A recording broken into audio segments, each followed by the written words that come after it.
Hey everyone, before we kick off today, I have to share some big news with you. My book is here, Midwife Pip's Guide to a Positive Birth, and it's available now via the links in this week's episode description for pre-order. I've written this guide to hold your hand as you navigate preparing for birth.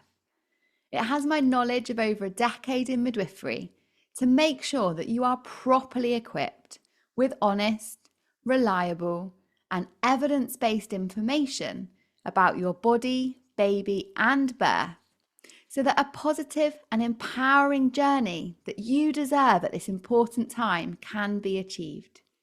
Click the link in the episode description to get your copy ordered now. Pre-orders are super important, and your support in helping me on my mission to empower women means the world. Hello, I'm Pip, and welcome to the Midwife Pip podcast, the home of expert information and real chats on all things pregnancy, birth, and beyond. My mind has been completely blown to learn that a child's brain is 90% grown by 5 years of age. And it turns out I'm not the only one who was uninformed about this. The government has recently found out that 83% of parents are also unaware of this fact. So during these crucial years, we have to recognise how we can support little ones whilst juggling all of the logistics of life, be it work, a household, other children, you name it. It can feel like a wild ride. I'm super excited to introduce this week's guest, Izzy Judd. She's been supporting the government's new Little Moments Together campaign, which stresses the importance of children's development in those early years. Today, she'll be sharing her personal experience of supporting the development of her children within their everyday family routines. Izzy is a mindfulness practitioner and best-selling author. Since marrying McFly's Harry Judd in 2012, she's had 3 children and written 2 parenting books, Dare to Dream, Her Story to Motherhood, and Mindfulness for Mums, a dip in and out manual with tips and tools you can practice alone or as a family to help find calm amongst the chaos. So welcome, Izzy, and thank you so much for coming back on the podcast because I've had you on before sharing your wisdom. Oh, thanks, Pip. It's lovely to be back and spend an hour child-free chatting with you. Actually, I think last time we were together, I think you had a little one attached to you. Probably. Highly likely. I feel like I've had a little one attached to me for the past couple of years. I know the feeling. Yeah, I because our boys are really similar ages, weren't they? So I feel like maybe I was breastfeeding Finley on the podcast and we may have timed it with your little one's nap. I can't remember, but I remember us both being like, we'll see how this goes. We'll see how this goes. It's going to sleep. Just muddle through. Yeah, exactly. Now, Izzy, there's so much that I want to pick your brains on when it comes to the campaign and supporting little people, because I'm obviously right in that stage of my life at the moment, as are lots of my listeners on the podcast. So I wonder if you could just tell us a little bit more about the Little Moments campaign and essentially what it's trying to achieve.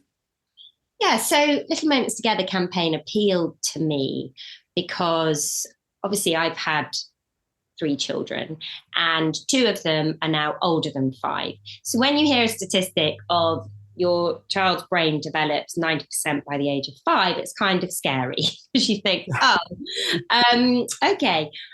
But I think what's really important to remember about these campaigns, they're not there to scare or to think, or for you to have another thing to think, oh, I haven't done that, I should have done this, and I'm trying to juggle everything. We've got to be realistic within everything as a mother we are trying to do and hold.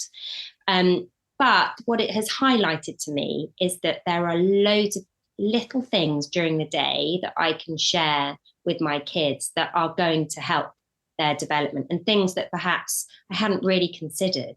I mean, simple things as even when I might be unstacking the dishwasher, talking about the colour of the cups, or when we're walking to the post office, we're going to the post office and there's a red bus, and you're talking to them in a way.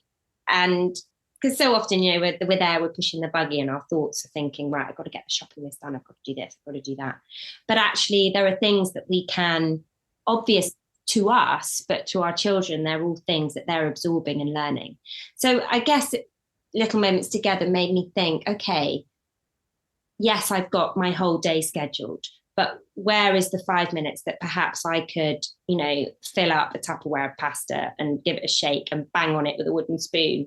And kind of how can I incorporate those moments that are really important for their brain development, but also the connection for us, and it's hard to sit still and not be doing. And yeah, so I think that was kind of why I was interested in the campaign. I love that, because what you said completely resonates. When we know, like, we've got this window of time to get dinner on the table before everyone's having a meltdown because everybody's starving, and then you've got to get off for this activity and start bath time, and we so lack presence so often, don't we, as the adult parent, and our little people are so beautifully present. And I suppose it's trying to figure out how on earth we can get ourselves back into that present moment and almost slow everything down and hit the pause button. But I think I've certainly had days where I've put my son to bed and thought, oh my goodness, like, I should have done that better today, or I wish I hadn't snapped at that, or I wish we'd spent more time with this. And how did I help him learn today? What opportunities have I missed? And I know that mum guilt is something that so many of us resonate with, and it's such a common theme that we hear thrown around. But how can we try and ditch some of that guilt around balancing all these needs that we have to meet as parents, Izzy? I don't know if the guilt ever goes. I think it is something we have to accept. And I think it grows with us, and the guilt's ebb and change. And I think the more we accept and allow it to be, rather than trying to resist it, the easier an emotion it becomes. Because if, I suppose it's like with anything, if you're feeling angry and you're trying to suppress it, it just makes you want to feel more angry, or, and so I think listening to that voice and kind of being like, thank you for being there, because you're there because you love this little person so much, and you are very loving, and you are what a wonderful mum you are, because you feel so guilty. And to try and change the language around the word guilt and reframe it. And I think so much of the language that we say to ourselves has this negative connotation. I failed at that, I should have done better, I'm guilty. All those words are negative words. And actually, if we just shift them and think of them slightly differently, then we're much kinder to ourselves. And ultimately, we want to model kindness to our kids. So we should, try and be kind to ourselves. And don't get me wrong, that is a work in progress for me. But I'm really trying hard now, by baby number 3, to stop giving myself such a hard time. Such a hard time. Yeah. And I think sometimes we fall into that trap of guilt through comparison so often. And we do live in a world where comparison is almost unavoidable in some aspects, because it is absolutely everywhere. And I think when we start thinking about things like little moments together and supporting our baby's brain development, we can kind of get this idea in our heads that to really make sure we're doing everything that we need to be doing as a mum to make sure they are thriving, that we need to have these big complex plans and all these expensive, toys or activities going on all the time. And it's kind of this big, extra, all-consuming job.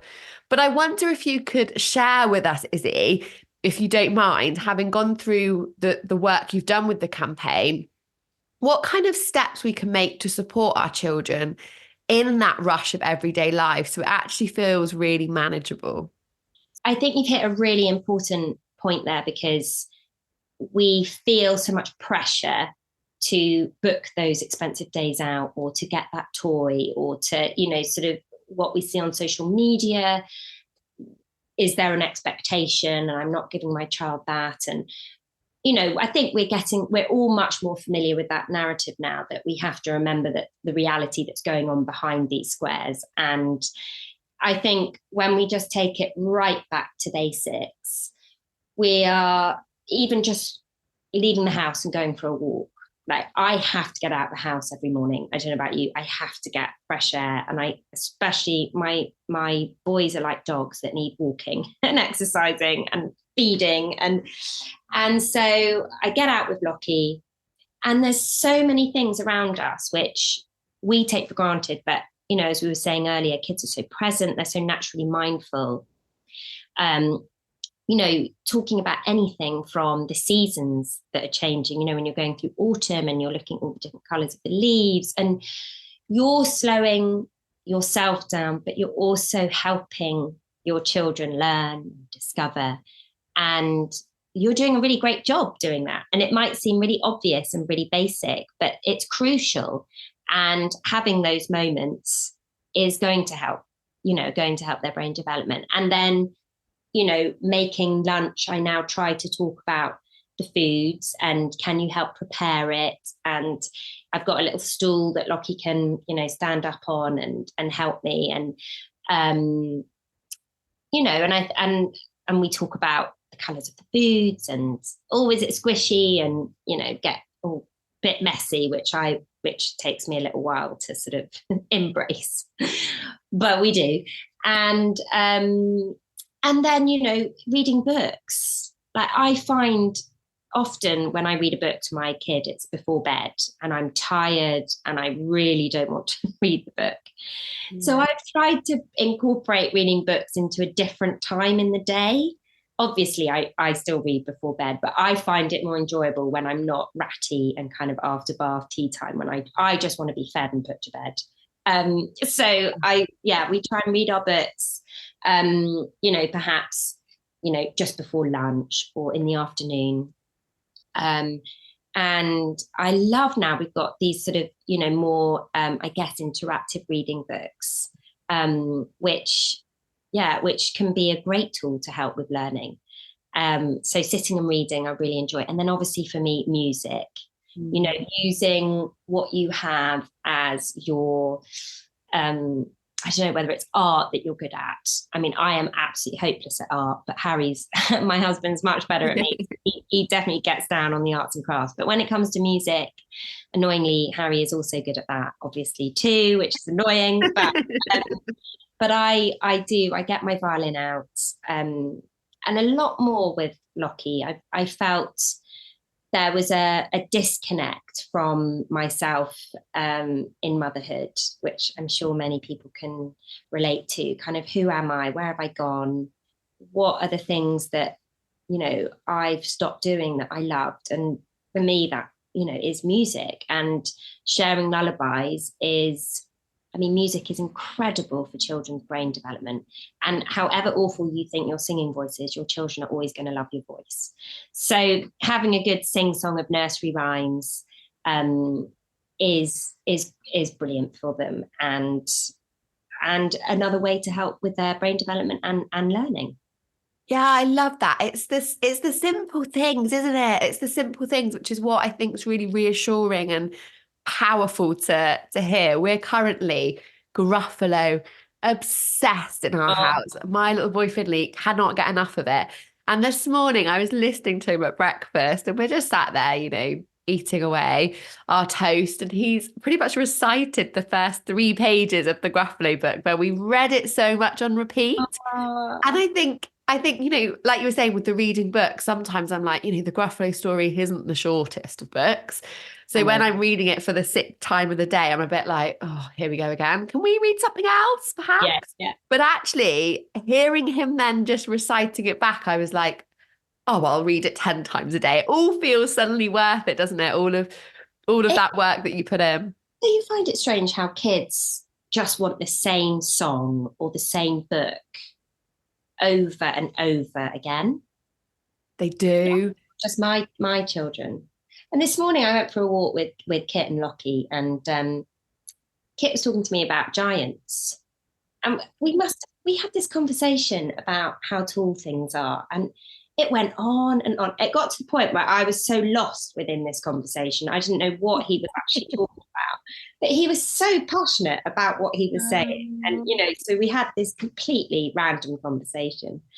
But another thing I do with the kids when we're out, there's something called 4 sticks, where you find 4 sticks and you make a frame on the ground. Okay. And you talk about what's inside the 4 sticks. I love that. Yeah, that's quite a nice one to do. Yeah, that's such a nice idea. And again, it gets them touching nature, out in nature, feeling things, seeing things in a zoomed in, sort of almost magnified way that they might not notice when they kind of look around. So changes the perspective. Exactly. It's so powerful. We're so blessed, aren't we, with the amount of resource we have that is free, is accessible, that we're accessing every single day, that we just don't even realize. And I think that's sort of the power, and what I really love about the campaign is actually it's stuff that's really tangible, that is just part of your daily routine. Like you said, getting the kids involved in making lunch or making their breakfast and feeling the foods they're going to eat is such a powerful way of them connecting with that everyday life, and the impact that then has on their little brains as they develop. And as we know as mums, if they've helped make the food, they're way more likely to eat it, which is just a big win. Exactly. Always up for that. You hope so. We do hope so. We do. We win some and lose some, but we can only try, Izzy. We can only try. That's it. But I love that. And the beautiful thing, like you were saying about having that conversation with Kit this morning, is that their brains just are so beautifully imaginative with no limitations. And I adore that, that real innocence and naivety. And I just think we all need more of that. Like, it's utter magic, isn't it, to be in a child's brain? Yeah. I mean, I did say to Kit, where have you been learning about giants? Like, where's this come from? And obviously they're learning things in school and all sorts, and then they might just fixate on one particular topic. But I found actually that's really helpful when they are particularly passionate about something. So say they love Lego, for example. I love Lego as an example, because it's, you've got the colours, the different sizes, you can build, you can make shapes, and it's using what they're interested in to help them learn. And I think, if I try and sit down with Kit and read, that's going to be a struggle. Whereas if I am giving him a book about a topic he's interested in that we can read together, he's more likely to engage. Or if I give him a drum pad to tap on, and so he can move and be busy, that helps him. Whereas Lola needs a quiet room. She just needs to be sat. And it's learning, I guess, that just because the needs of your child is. And when you have more, with Lola, when she was sort of an exemplary baby and child, and, you kind of go, oh, but you're not doing it like that. Why are you not doing it like that? Yeah. And actually, as you go, comparison, it's even within your own children. It's that, okay, we're going to have to think a different way. And Kit will always make me think outside the box. And I love him for that, because it makes me think, okay, I've got to be a bit more creative here. And then that's sort of preparing me with Lockie as well. What is it that he needs? And I mean, give Lockie a ball and we're away. I mean, he just, wants to. So I try and use that as our learning tool. Yeah. And I love that. It shows, doesn't it, how comparison is so ridiculous, because they are different individuals. So, it's just not going to work for everybody. And I've noticed the last couple of weeks has been so busy that when my little boys come home from nursery, I've been literally like dropping the laptop and then trying to get dinner ready. And so I have, guilty as charged, used screen time like almost as soon as he gets in, which I hate. And this week I was like, I did it like 3 times last week. And I was like, I need to do something else. So I've been getting like a little theme. It literally takes me 5 minutes and setting up. So we had safari yesterday. So we had a safari puzzle and a few of his little safari soft toys and a couple of books, one about like a monkey and a panda. And I set it all up cute. So the little soft toys were playing with everything. And he came in and was like, it was the best thing ever. Like toys that I just sort of dug out that he's forgotten about a little bit. And so he was then just fixated on playing that and doing the puzzles and doing all the animal sounds and actions. And I was like, that literally took me 5 minutes with toys that had been thrown at the back of the cupboard. And it completely changed the game. And he had the best time. Oh, And so I'm like, that's definitely one of the little things that I'm changing at the minute, is just recognizing catching yourself sometimes, isn't it? Actually, what intervention can I put in here that's just going to make a little difference? yeah, totally. Well done. I'm all for a little bit of screen time sometimes, but it was just becoming a bit of a lazy thing on my point of view, because I suddenly be like, oh gosh, she's home. I've not done this. I've not done that. And how do you sort of keep everyone happy? Yeah. So it's nice, I think, just to, and then I felt really good. I was like, I feel like a great mum for having just facilitated that. This is nice. Do you know what, as well? Like, I think with things like that, if you kind of know that you have carved a little bit of time each day, that allows that guilt when you do need to reach for the screens. Yeah. Or because we're all human, and dinner does need to be got ready, and it is the worst time of day when kids are just completely ratty and you're a bit ratty. You have to be realistic, but it's being realistic, but then also thinking, right, if I have that, I know I've got that time carved out, and then that just helps, doesn't it? And it's preparation, but it's hard. Our heads are spinning with the to-dos, but you've kind of really, that's a great idea. You've inspired me, Pip. Ah, well, you've done a lot of inspiring my motherhood, Izzy, so I'm pleased I can return the favour in a small way.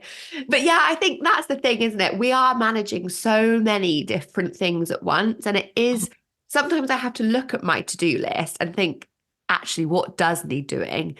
Do I actually need to be tidying up the sock drawer? I remember when I just had Finley and I was obsessed for some reason that I needed to sort out the sock drawers, because every time I try and put things in, I couldn't close them. And it was just driving me slightly mad in my sleep deprived state.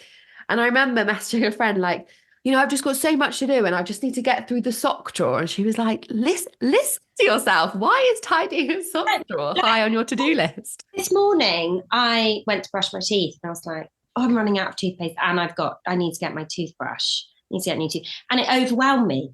Yeah. Why is this overwhelming me? It's okay. I can get a toothbrush and some new toothpaste. But it is like that, isn't it? When your brain, you're sort of filling up and filling up and filling up. And then something really small, like a sock drawer, kind of actually makes you go, okay, maybe everything is just overflowing a bit too much, and what do I need to do now to try and unwind this or unpick it? Yeah, and what actually matters. And I think that's where, for me, when I can just watch my son play, he's 2, and see how present he is in that moment, I find that really inspiring. Because I think actually we've lost so much of that because we're constantly worrying about all those things that may or may not ever happen. And actually just taking some time to join them in that present moment is not only clearly amazing for their brains, but does us the world of good as well as parents, I think. Yeah, absolutely. And I think, that's with Mindfulness for Mums that I wrote, that is all about that. It's if you can incorporate a moment for yourself that's also benefiting your children through mindful moments, or then everybody benefits, and it gives them a tool to grow up with, because to protect their mental health and look after their mental health and to become more aware. And so with Kit, I do at night we do Story on Your Back, which is where we go through his day. So I might, say the sun wakes up in the morning and kind of swipe my hand over his back like a sunshine. And, we walk down the stairs, just put my fingers down his back and, we gobbled up breakfast and then I took you to school.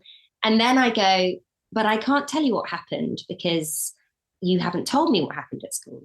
And then he'll tell me, because otherwise I can't get any information really out of Kit about what's happened at school. And we have a chat about that. And then we kind of digest our day that way. And we're just taking a moment to absorb,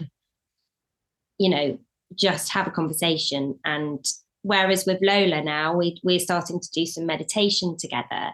Now she's that bit older. And I love that we're now, I suppose, of a generation where all those top things like meditation and mindfulness have been talked about, and something that we can share and really work.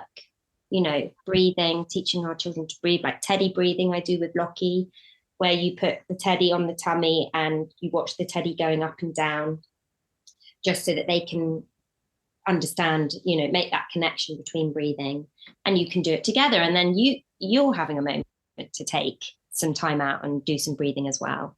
And it's so powerful, isn't it, Izzy? Because we don't have extra time in our day to add in these things. Like, we don't have this, right, let's add an extra 20 minutes to our day to facilitate this bit of development and this bit of mindfulness. But actually the way that you're describing it in terms of it's part of the daily routine is so powerful and sustainable. And needed. I mean, I need to take those deep breaths.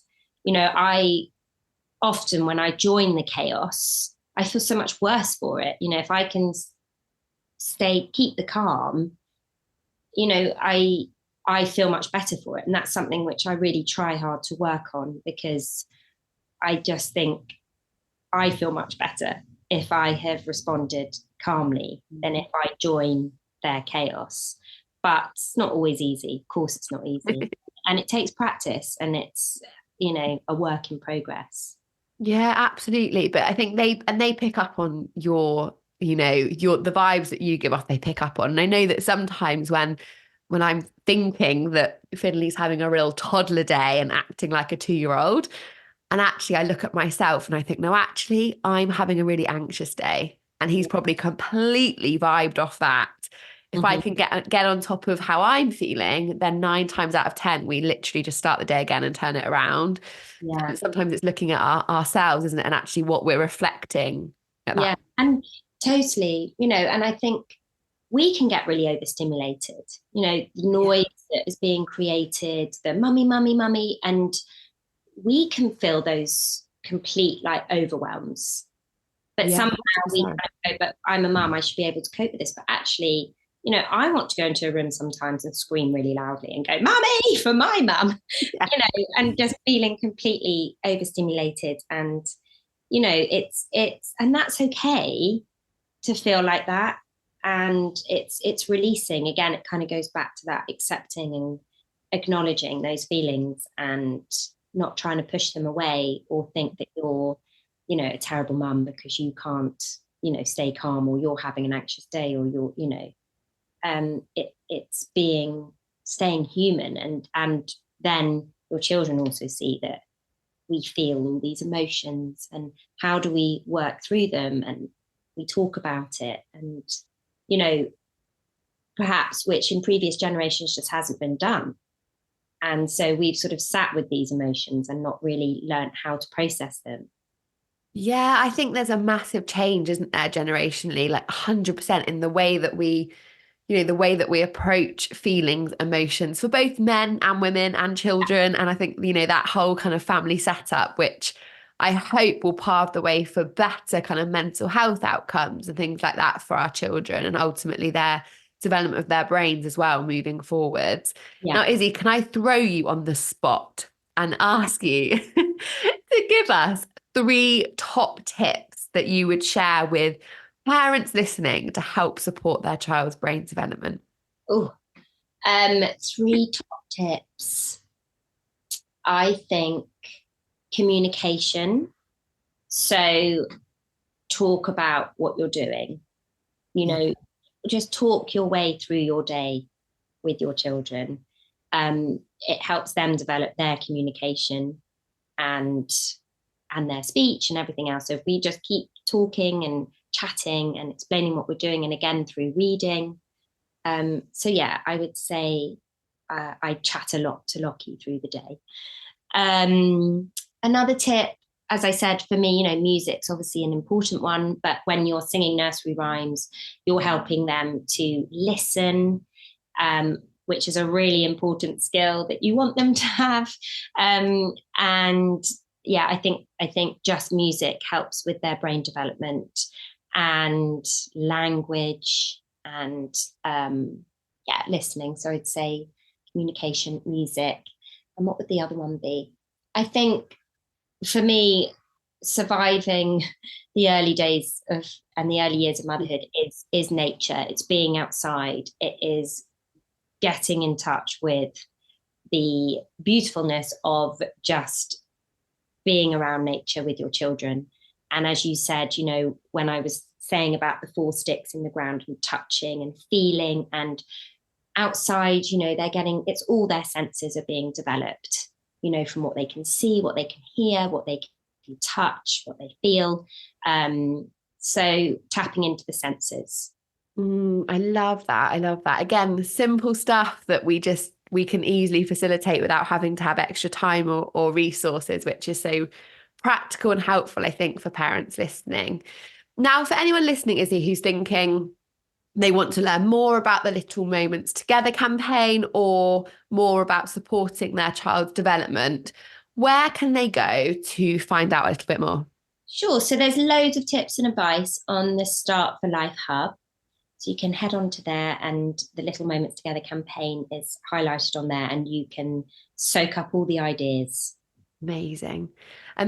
Izzy, thank you so much. It has been wonderful to chat with you today, pick your brains and hear about how you are navigating this with 3 little people. You're an absolute hero. I have no idea how you juggle 3.